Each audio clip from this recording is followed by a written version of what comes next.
أعوذ بالله من الشيطان الرجيم. بسم الله الرحمن الرحيم. وإذا بدلنا آية آية والله أعلم بما ينزل قالوا إنما أنت مفتر بل أكثرهم لا يعلمون. قل نزله روح القدس من ربك بالحق ليثبت الذين آمنوا وهدى وبشرى للمسلمين. ولقد نعلم أنهم يقولون إنما يعلمه بشر لسان الذي يلحدون إليه أعجمي وهذا لسان عربي مبين. إن الذين لا يؤمنون بآيات الله لا يهديهم الله ولهم عذاب أليم.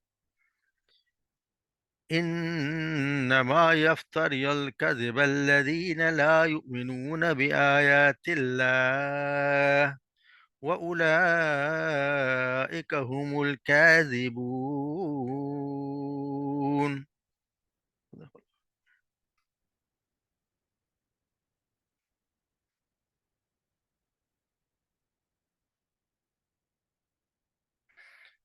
وإذا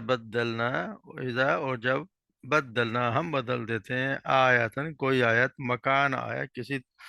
دوسری آیت کی جگہ واللہ تو اللہ جانتا ہے اور اللہ جانتا ہے عالم جانتا ہے بما اس کو جو ینزلو جو وہ نازل کرتا ہے قالو وہ کہتے ہیں انما در حقیقت ہو انت مفتر تم جو ہو وہ مفتر گھڑنے والے ہو بل اکثرہم بلکہ ان میں سے اکثر لا یعلمون نہیں جانتے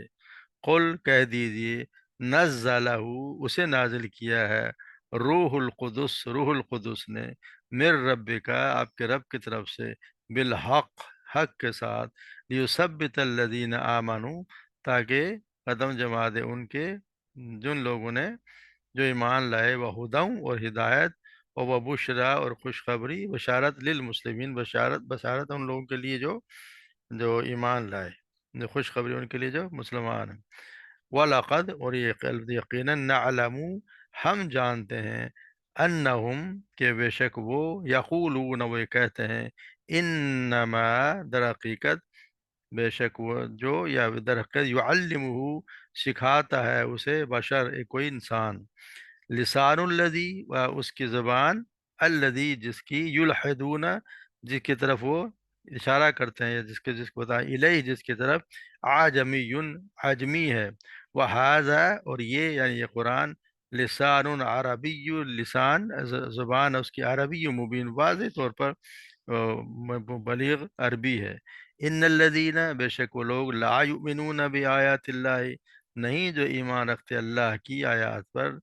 لا یہدیہم اللہ نہیں ہدایت دیتا انہیں اللہ وَلَهُمْ اور ان کے لیے عذاب علیم دردناک عذاب انما در حقیقت یفتر الکذب الذین جھوٹ تو وہ گڑتے ہیں جھوٹ تو وہ لوگ گڑتے ہیں الذین وہ لا یؤمنون جو نہیں ایمان رکھتے بھی آیا اللہ کی آیات پر وَأُولَئِكَ اور یہی وہ لوگ ہیں ہم الکاذبون یہی وہ لوگ ہیں جو جھوٹے ہیں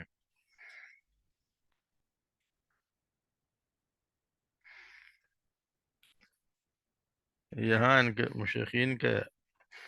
ان کے رویے کے بارے میں بتایا جا رہا ہے کہ یہ جو لوگ جو تھے وہ جب بھی کوئی ان پہ قرآن کے ان کے جو شبہ جو کیا کرتے تھے ان کا شبہ بیان کیا گیا اور اس کی تردید کی گئی قرآن کریم میں بعض مقامات پر ایسا ہوتا ہے کہ ایسا ہوا ہے کہ اللہ تبارک و تعالیٰ نے ایک آیت نازل فرمائی اور پھر مخلوق کی مصلحت کے پیش اس آیت کو منسوخ کر دیا اور اس کی جگہ دوسرے حکم نے لے لی جس طرح کہ ہم پڑھتے ہیں شراب کے بارے میں پہلے ایک حکم آیا اس کے بعد کچھ عرصے وہ رہا پھر اس کے بعد اس کو بدل دیا گیا اسی طرح زنا کے متعلق پہلے ایک اس میں سزا تھی اور پھر اللہ تبارک و تعالیٰ نے اس کے بعد اس کو بدل دیا یہ اللہ تبارک و تعالیٰ کی مصلحت ہے وہ جانتا ہے کہ کس کے لیے کس وقت کون سی چیز ضروری ہے۔ ان کا یہ تھا کہ وہ اس کو اعتراض کیا کرتے تھے کہ اگر اللہ کی طرف سے ہوتا تو بدلتا نہ، بار بار اس کو بدلا نہ جاتا۔ مگر یہاں یہ ہے کہ یہ اس وقت یہاں پہ یہ آیت جو ہے مکی دور کی ہے، تو اس لیے اس سے لگتا ہے کہ یہ اس کا مطلب یہ ہے کہ قرآن مجید کے مختلف مقامات کبھی کبھی ایک مضمون کو ایک مثال سے سمجھایا گیا، اور پھر کبھی وہی مضمون سمجھانے کے لیے دوسری مثال سے کام لیا گیا ہے۔ ایک ہی قصہ ہم پڑھتے ہیں کہ بار بار آیا اور ہر مرتبہ اسے کوئی دوسرے الفاظ میں بیان کیا گیا ہے۔ جیسے موسیٰ علیہ السلام کا اگر آپ قصہ پڑھیں تو قرآن میں بار بار اس کو دہرایا اور مختلف طریقوں سے بتایا گیا ہے۔ ابراہیم علیہ السلام کا قصہ پڑھتے ہیں تو دوسرے طریقے سے، کہیں کسی اور طریقے سے، کسی اور طریقے سے ایک معاملہ کبھی کسی پہلو کو پیش کیا گیا اور کبھی اس معاملے کا دوسرا پہلو سامنے لایا گیا۔ ایک بات کے لیے کبھی ایک دلیل دے دی گئی اور کبھی ہم پڑھتے رہے ایک دوسری دلیل دی گئی۔ ایک بات کبھی وقتی طور پر اس کو ایک وقت میں اس کو بالکل مختصر طور پر بیان کیا گیا ہے، اور دوسرے وقت میں اس کو بالکل مفصل طور پہ تشریح کے ساتھ بیان کر دیا گیا۔ یہ چیز سے یہ کفار مکہ اس بات کی دلیل ٹھہراتے تھے کہ محمد صلی اللہ علیہ وسلم معاذ اللہ کوئی یہ قرآن خود تصنیف کرتے ہیں۔ ان کا کہنا یہ تھا کہ اگر اس کے کلام کو اگر اللہ کی طرف سے ہوتا تو پوری بات ایک وقت میں کہہ دی جاتی۔ اللہ تو کوئی انسان کی طرح کوئی ناقص علم تو ہے نہیں کہ سوچ سوچ کر بات کرے، رفتہ رفتہ معلومات حاصل کرتا رہے اور ایک بات ٹھیک بیٹھتی نظر نہ آئے تو دوسرے طریقے سے بات کر دے۔ حالانکہ یہ ان کی بات یہ سمجھنے کی بات ہے، اللہ تبارک و تعالیٰ ایک ساتھ ہی کیوں متعدد جب اس انسان کو ضرورت پڑتی ہے، جب وہ کبھی ایک تبلیغ کر رہا ہے یا کوئی کام کر رہا ہے اور اس میں جو مشکلات آتی ہیں یا جو بھی صبر کریں اس میں وقت وقت کے ساتھ ساتھ تبدیلیاں آتی رہتی ہیں، تو اللہ تعالیٰ اسی کے حساب سے ان کو ہدایت بھی دیتا ہے۔ انسان کی بس میں ہے ہی نہیں کہ اس کو سارا کا سارا ایک دفعہ بتا دی جائے، جو حالات بعد میں آنے والے ہیں ان کے لیے پہلے سے بتا دیا جائے، ایسا تو نہیں ہوتا۔ تو یہ ان کا ایک اعتراض تھا جس کا جواب دیا جاتا کہ اللہ تبارک و تعالیٰ ہی ہیں، واللہ عالم بما ينزل قالوا انما انت، تو یہ اس کو اللہ تعالیٰ جانتا ہے، مگر یہ کہتے تھے کہ آپ جو خود گھڑ لیتے ہیں۔ بل اکثرهم لا يعلم، مگر یہ ہے کہ اکثر لوگ جو ہیں وہ ان میں سے ناواقف، اصل بات یہ ہے کہ ان میں سے اکثر لوگ ناواقف ہیں۔ پھر کہا گیا ان سے کہہ دو کہ یہ جو ہے قل نزلہ روح القدس، یہ جو ہے وہ جو روح القدس نے ٹھیک ٹھیک آپ رب کی طرف سے بتدریج نازل کیا ہے۔ روح القدس یہاں کہا گیا ہے، روح القدس مقصد ہے کہ جبرائیل علیہ السلام کو یہاں کہا گیا ہے۔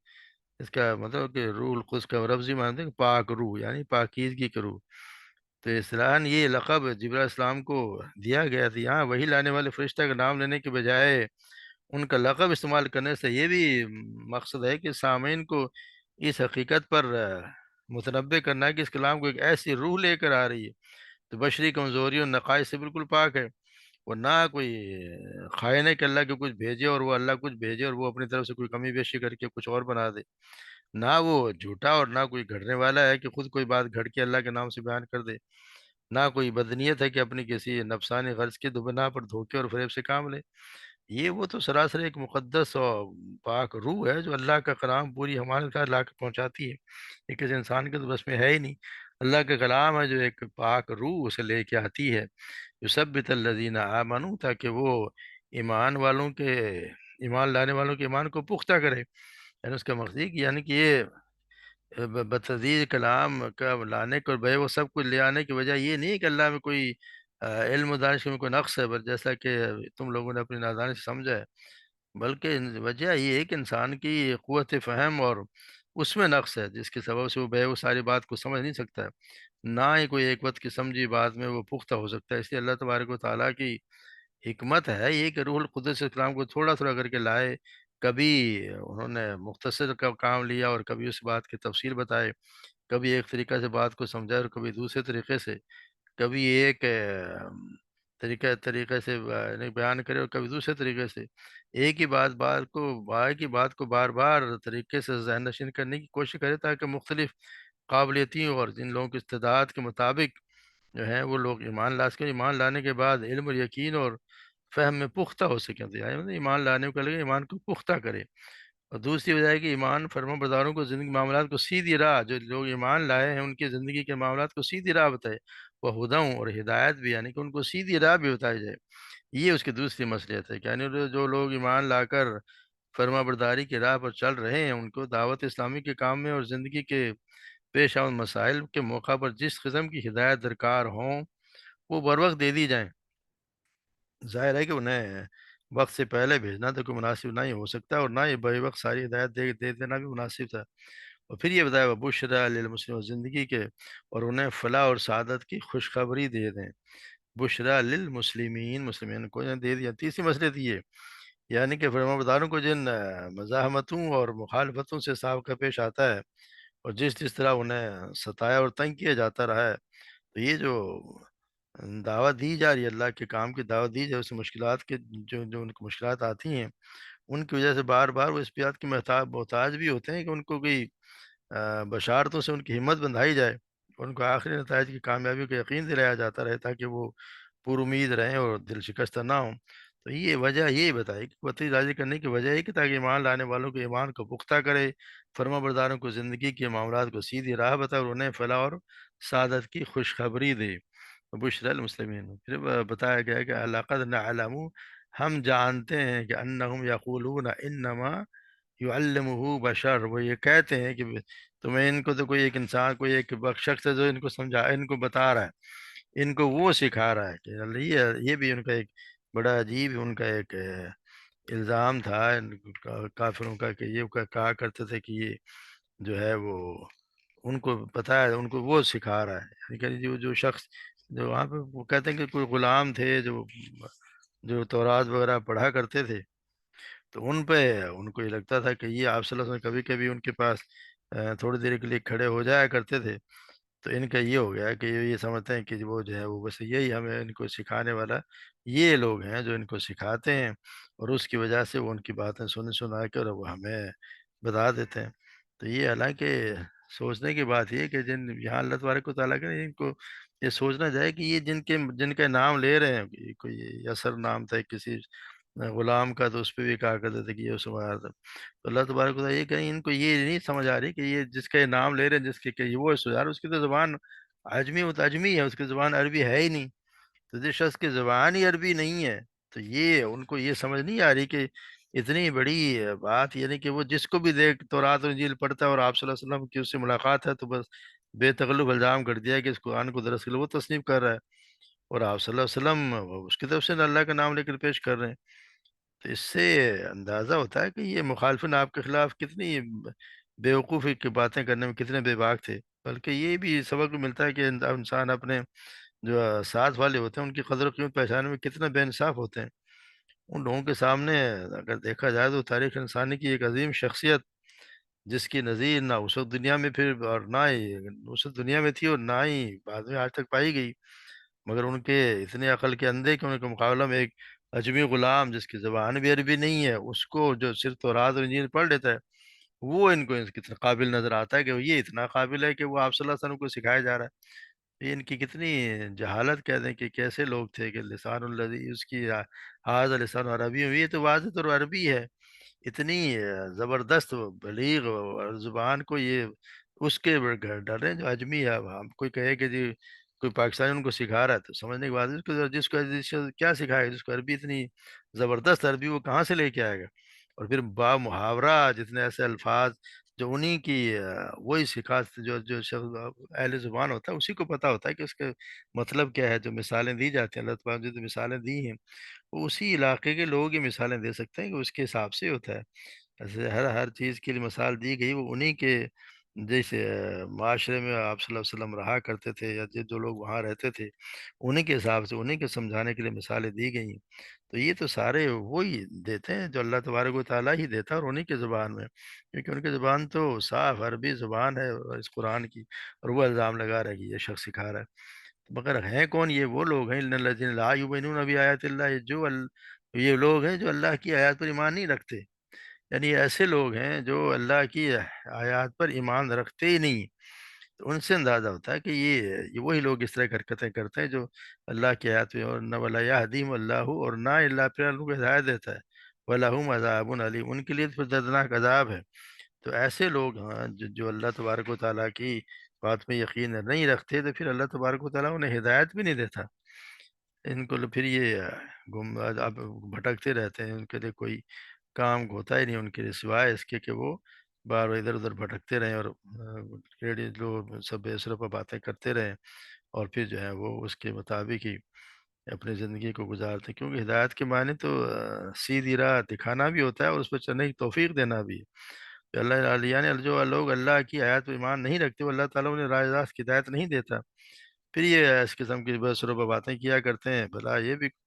ورنہ ایسی بات کون کرے گا کہ ایسی کتاب کوئی کسی اجمی کے نام پہ لگا دیں؟ تو یہ وہ لوگ ہیں جن کو اللہ تبارک ہدایت کا راستہ دکھائے، توفیق نہیں دیتا، اور پھر بعد میں ان کے لیے آخرت کے لیے والا ہوں عذاب، یہاں بھی دنیا میں بھی عذاب، اور آخرت میں ان کو ہے ہی عذاب عظیم، عذاب علیم، دردناک عذاب۔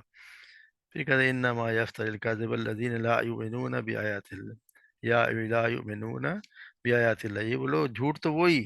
گھٹتا تو وہی ہے جو اللہ کی آیات پر یقین نہیں رکھتا، جو اللہ کی آیات پر نہیں یقین رکھتا تو کبھی اس طرح کی جھوٹی باتیں نہیں کرے گا۔ مگر یہ لوگ ہیں جو یہی لوگ ہیں جو اس طرح کے جھوٹ بولتے ہیں، کہ جھوٹ جو اللہ کی آیات پر ایمان نہیں رکھتے وہی لوگ جھوٹ بولتے ہیں۔ ورنہ تو جو اللہ کی بات پر ایمان رکھتا ہے وہ تو کبھی بھی جھوٹ نہیں بولے گا، اور پھر اس سے بڑھ کر جھوٹ ہو ہی کیا سکتا ہے کہ وہ اللہ کی آیاتوں کی تکذیب کرتے ہیں۔ آپ صلی اللہ علیہ وسلم تو مومنوں کے سردار ہیں اور سب سے سچے، سب سے نیک عمل اور ایمان اور عمل کے اعتبار سے سب سے اچھے انسان ہیں، وہ کیسے جھوٹ بول سکتے ہیں؟ ان کی گواہی تو یہ کافر خود دیتے ہیں، جیسے ہم پڑھا ہے کہ حدیث میں آتا ہے کہ سیدنا عبداللہ بن عباس رضی اللہ عنہما سے مروی بڑی طویل روایت ہے، جس میں شاہ ہرقل نے جب ابو سفیان رضی اللہ تعالیٰ سے رسول اللہ صلی اللہ علیہ وسلم کے متعلق پوچھا، جبکہ ابو سفیان جو ہے مسلمان نہیں ہوئے تھے، وہ تو کافروں کے سردار تھے، ان سے ایک بہت سارے سوال کیے، تو ان میں ایک سوال یہ بھی تھا کہ یہ جو دعوی نبوت سے پہلے تم نے شاید کبھی جھوٹ بولتے پایا ہوا ہے؟ کبھی جھوٹ بولا ہے انہوں نے؟ ابھی سفیان نے جواب دیا کبھی نہیں۔ اس پر بھی شاہ روم نے کہا تھا یہ کیسے ہو سکتا ہے کہ ایک وہ شخص جس نے دنیاوی معاملات میں لوگوں کے بارے میں کبھی جھوٹ نہ بولا ہو، وہ اللہ پر جھوٹ باندھنے لگے؟ کبھی ایسا ہو سکتا ہے؟ یعنی اتنی یہ جھوٹ آپ سے کہ سچی گواہی تو وہ لوگ بھی خود دیا کرتے تھے، مگر یہاں پھر یہ کہ ان کی ہٹ دھرمی کہہ دیں یا نالائقی میں، بس جیلسی میں، وہ پھر اللہ تبارک تعالیٰ کے اللہ کے رسول کو بھی وہ جھوٹا کہنے لگ گئے، حالانکہ جھوٹ تو وہ ایسی حرکتیں وہ کرتے ہیں جو خود جھوٹے ہوتے ہیں، یا وہ اولئک ہم اور یہی وہ ہیں جھوٹے، کیونکہ اللہ کی آیات پر ایمان نہیں رکھتے، تو یہی وہ جھوٹے لوگ ہیں جو اس پر ایسی باتیں کرتے ہیں۔ تو اللہ تبارک و تعالیٰ ہمیں صحیح قرآن کو سمجھنے کی توفیق عطا فرمائے، اور اس پر عمل کرنے کی بھی، اور ہمیں جھوٹ سے اور ایسی ایسی باتوں سے قرآن کو صحیح سمجھ عطا فرمائے، جھوٹ سے بچائے۔ اللہ تبارک و تعالیٰ ہم سب پہ رحم فرمائے۔ وما علینا الا البلاغ۔